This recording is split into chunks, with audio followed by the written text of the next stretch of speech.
So hey Bubbles, this is part 2, the waffle, which is where I draw my conclusion on everything, and just give you a little bit about what's kind of going on for me in the world. So you know what, I've already read this. I haven't read all of it, but I've read the bit that I've just done in that previous video, and I reacted there as well as I was I was frantically doing my notes. And for those of you who wonder why I look to the left, it's because I'm reading my notes. And just even reading it again for you guys, I just feel so angry. And do you know what the funny thing is when I speak to my therapist, because like I say, I have to have a therapist. Well, not have to, but it's really important to have a therapist if you're working in this field, because there are things that come up all the time with clients, and I have to make sure that I'm not transferring any of what might be going on for me or anything that's going on for a client, and I'm transferring that to me. So I do speak to my therapist about the stuff that the experience that I have talking about Harry and Meghan. And funnily enough, my therapist is very much the same as me. She feels very similar to me. And I talk about the things that, I get trolled for. I talk about the way I feel when I talk about things. And she doesn't have a YouTube channel, or she doesn't do anything like that. But she says, that she's not sure if she would ever be comfortable doing things online. And I can understand why. But we do have these kind of interesting conversations about the whole Meghan Markle situation. And it feels that no matter how much I read and how much I expect about her, I still feel this anger. And I think I've said it before, it's the fact that I think it's because she gets away with it. Because why do I feel so angry with her, but I don't feel angry as this level of anger with other celebrities, well, yeah, I don't. And I think it's because she has such a platform, and I think, she could do so much with this platform. Going into the royal family, she could have done so much good with this, and she hasn't. It's all about money. I mean, when you think about when she was over in the UK and they did that talk with One Young World, they charged £1,000 a day just to go and listen to them speak. That's crazy. And to me, this is why she does it. Whereas the royal family, all right, yes, okay, they have the monetary side of things, and yes, they go to the glitz and the glamour type things, but for the most part they don't. That's their job. That's what they're paid to do, to go and do these things. And with Meghan, it feels as if she's trying to act as if she's still part of the royal family, so she wants all the glitz and the glamour that goes with it, like the royal family has. But then she wants that money. She wants that money to go in her pocket, or her and her husband's pocket, for those things that she does. But I do find it interesting that nobody credible wants to talk to them. I mean, this is Variety magazine. This isn't Vanity Fair. This isn't the Vogue. This isn't those things. It's the Variety magazine. Now, I don't know how popular the magazine is over in the States. Like the Cut magazine wasn't really a particular popular magazine. It's like, but she did the Cut magazine. But all the time they keep, in a way, pandering to her lies, where they're using the PR machine to pay for these type of things. Now, I don't know whether they paid her for this interview or whether she actually paid to have this interview, because I don't see people queuing up to have interviews with her, because people know what she's like. And it just... And unfortunately, people have said to me, why isn't she going away? Well, you're dealing with a narcissist, and all the time, if you imagine, even on a smaller scale of you and I, when you're dealing with a narcissist, if you've dealt with one, they keep going and going until they find someone different or something different to focus their time and energy on. And it's usually, if it's in a relationship, it is usually their next partner. So then you are literally, you're nothing to them then. unless you, and sometimes if you try to move on, they might try to reel you back in again. But what they will do is they will still continue it outside of that, because they will then badmouth you to anyone else. Anyone they speak to that knows you, they will then say something really horrible about you. And this is how narcissists work. If they don't get their way, they then make sure that everybody talks badly about you. And I think, and this is exactly what's happening with her. She cannot handle the fact that she's been rejected. She's been rejected by the royal family. She's been rejected by Hollywood. She has been rejected by certain A-listers. And if you look at the way her podcasts are, they literally are airing these grievances. She is using her podcasts, I think, to groom people, to change the narrative, where she's acting as if she's just like some everyday girl that you can so gel and get down with, and yet she's in her 40s. And then on top of that, I think she's using it to air anyone that's gone against her. She's using her podcasts to be passive aggressive and those snidey digs, which is what she's done regarding Hollywood. So this is why I keep talking about her, and I will continue to expose people like her. Now, don't get me wrong, if she stopped for a minute, I might have a chance to then talk about somebody else, but she's continuous. She's continuously in the bloody media. And it is nauseating. It is nauseating, but when you're dealing with someone who also tries to spin this narrative and attach themselves to young people, I think all we can do is just really make sure that people don't look up to somebody like her, who literally sleep your way to the top, and get where you need to be by marrying up, rather than actually working hard for it. That's why it makes me laugh when they say, oh, she's worked really hard. No, she hasn't. She's worked hard at grifting. That's okay. That might be true. But she hasn't worked hard. What has she done? She's been in suits. She's done what a lot of other actresses do. She's trawled around, but she had a great start considering her dad was in the industry. So she hasn't worked hard. She's been literally handed everything, and she's continually handed everything. So I think, if you switch everything that we talk about to your everyday life, aside from who she is as a person, you can see why a narcissist does what they do. And she will keep going. Even if they split up, she will keep going. Because as long as she's in the media, she doesn't care. As long as she's being spoken about, she doesn't care. Now, she does care about her image, which is why we keep seeing her consistently rebrand herself. So she does care. Because if she didn't, we wouldn't have this. She'd be like, well, this is who I am, and take it or leave it, don't care. But she does care. But she wants to be in the front and center of the headlines, which is why I think Hollywood are sick and tired of her. America's getting sick and tired of her. But there'll always be, if it sells the magazines, there will always be people that will do this. So I'm going to do my positive thinking jar. And what do we have? Haha. Beautiful things happen when you distance yourself from negativity. Well, isn't that very true? And very poignant, actually, for me, especially right now, when I'm going through what I'm going through with the channel, and there's a lot of negativity around in general at the moment. So putting this in a therapeutic perspective. So if you find yourself surrounded by a lot of negativity, whether it be family, friends, you might be somebody like me that when you're kind of around it, it drags you down.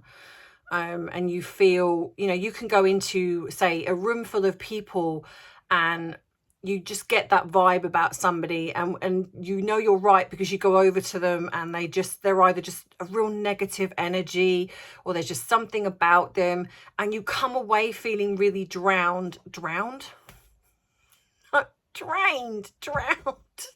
did that come from? Drained. And you just feel a bit, Like, or, you know, like you, whereas, you know, with certain other people, you can kind of be like, you know, I feel really uplifted. I feel really positive. They give that kind of vibe about them, or they just have a very positive kind of energy in how they speak or how they are. So if you're around certain people, like, for example, for me, you know, I use this podcast, like, for example, especially because I'm online a lot, I see a lot of things said about me.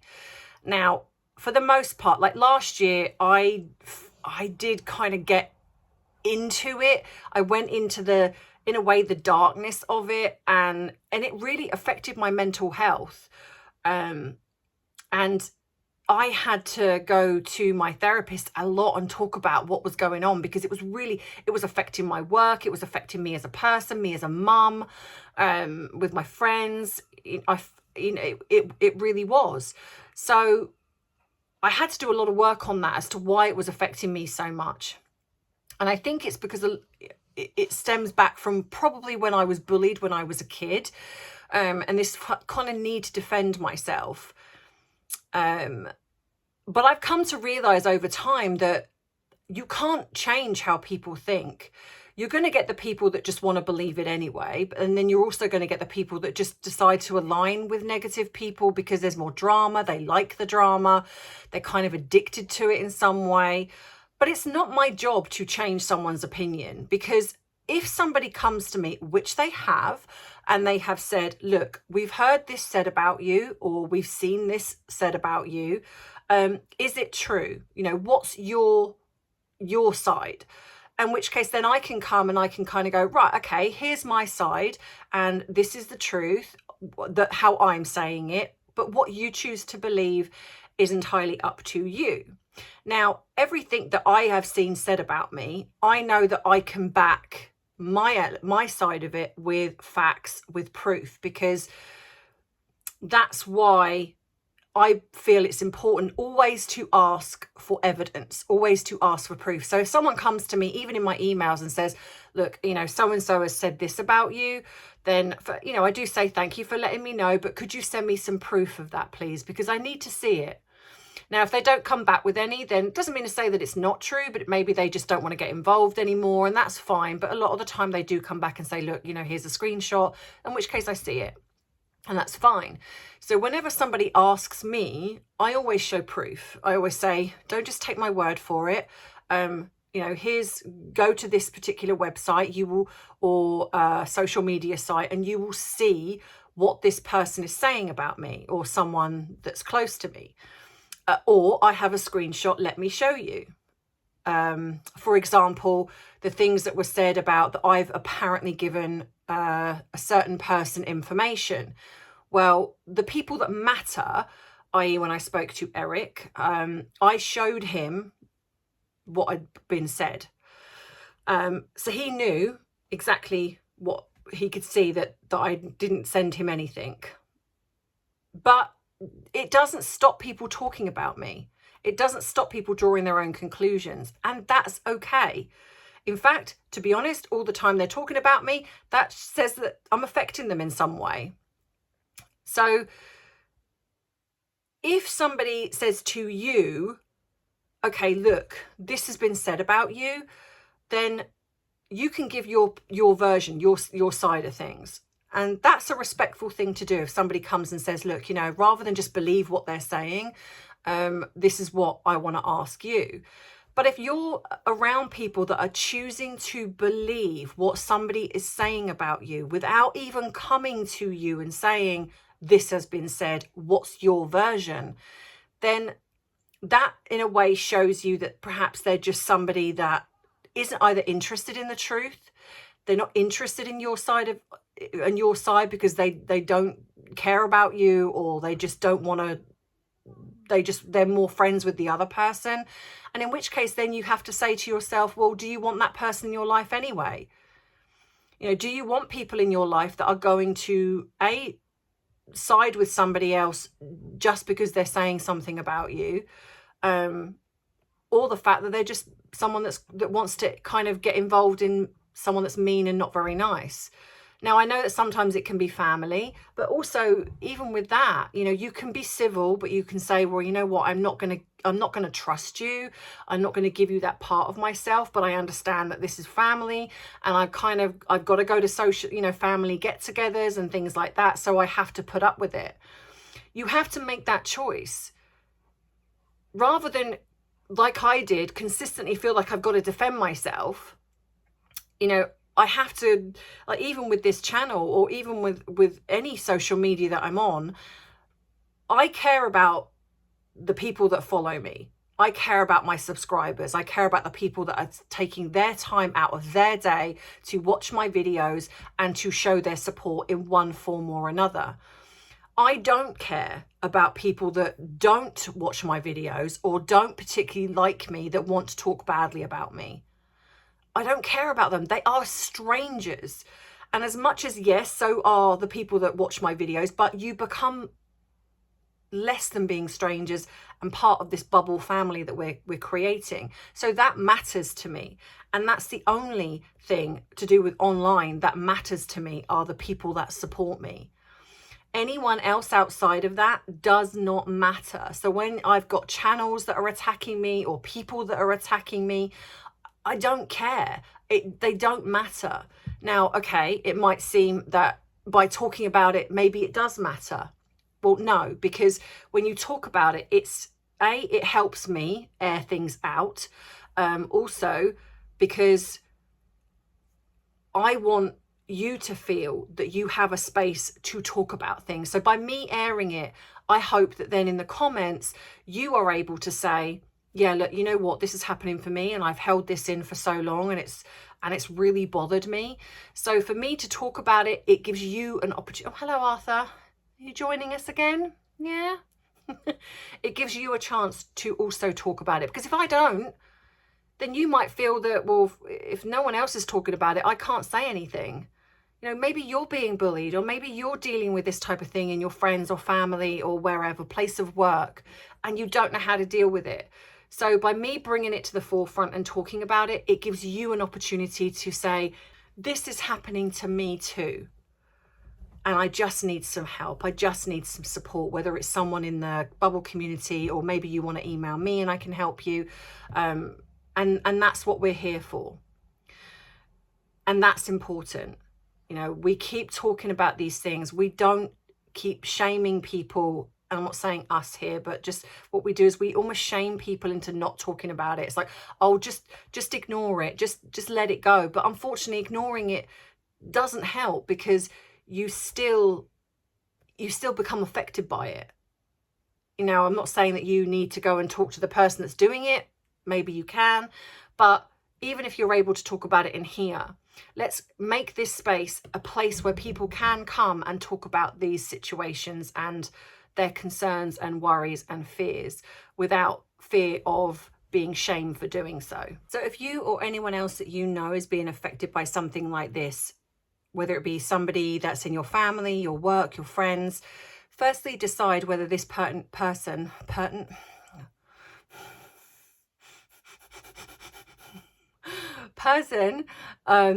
is important enough to you to want to sort this out.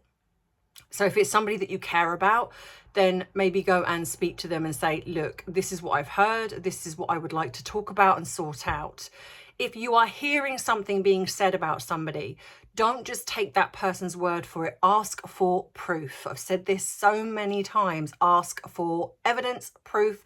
Don't just say, I'm accepting your word, because it might not be true. And don't forget, this is also coming from their perspective. The other thing as well is, if it's someone that maybe it's a family member, or it's work, or you're in a friendship group that you don't necessarily particularly care about, but you don't want to come away from the group or the family. So then it's about working to accept that this person is the way they are, and just be really careful what you kind of divulge to that person. Just be there in a civil capacity where you're just kind of, you're respectful, but you keep your distance. So that way then you can still remain within the friend group, or you'll have to do it at work or wherever. but maybe even then pull them to one side and let them know that you're aware they're doing it, because sometimes that can be enough to create the change. Maybe not, but I don't know. So let me know what you think in the comments. Are you someone that's going through something like this and you just need a bit of support here in the group? Let me know, because I can always pin your comment to the top to have other people come in and just kind of, you know, say hi and just kind of give you some words of advice. If you'd like to contact me for a little bit of support, I'm aware that I have a backlog of emails. I've said this before, but please, please, please keep trying. I have got a waiting list at the moment, so if I haven't got back to you with regards to working with me, then just please be patient, because I do have a lot of people that ask, and I'm only one person. So and at the moment I can only do so many at a time while my channel is the way it is. So please be aware there is a backlog of emails right now. So if you are in dire need, please just send the email again, or if you are in need of speaking to me and I haven't got back to you yet, please be patient, because I do have a waiting list. I didn't quite realize how popular this was going to be in me helping people. And as much as I would love to be able to help everybody, I am only one person. So I can only do so much, especially given the fact that my channel is being hit at the moment. So I'm not going to be earning anywhere near as money as what I'd like to earn. So I have to have my private clients. So I'm still working with people at the moment, but as soon as one goes, I will then ring up somebody else and say, okay, I can slot you in. If you are in dire need, then please really do reach out to somebody else, whether it be an organization. I know that this is not ideal, but please don't just sit on whatever it is that you're feeling. There are plenty of phone calls, that, you know, free phone lines that you can contact if you are in real crisis. So that being said, I hope you got something from this video, and thank you to everybody who has continued to support this wonderful channel and the wonderful community that we're building here. Please don't forget to give this a thumbs up if you like it. If you haven't subscribed already and you'd like to do so you don't miss further uploads, then please do, especially as it also helps the algorithm. If you're not able to watch the entirety of the video, then please do just fast forward to the end to make sure that you just don't, so then it counts as a view. And that also helps the algorithm. All of my links are in the description box of this particular video, and to be honest, any of my videos, all the information is there that you might need of where to join me, where to follow me, etc. And in the meantime, just have a wonderful rest of the day. I'm hoping that I'm going to do another live this Friday, in which case I will let you know. And in the meantime, just have a wonderful rest of the day, and I will see you in my next video. So take care, Bubble family. I love you, I appreciate you, but most of all, I respect you. Mwah. Bye.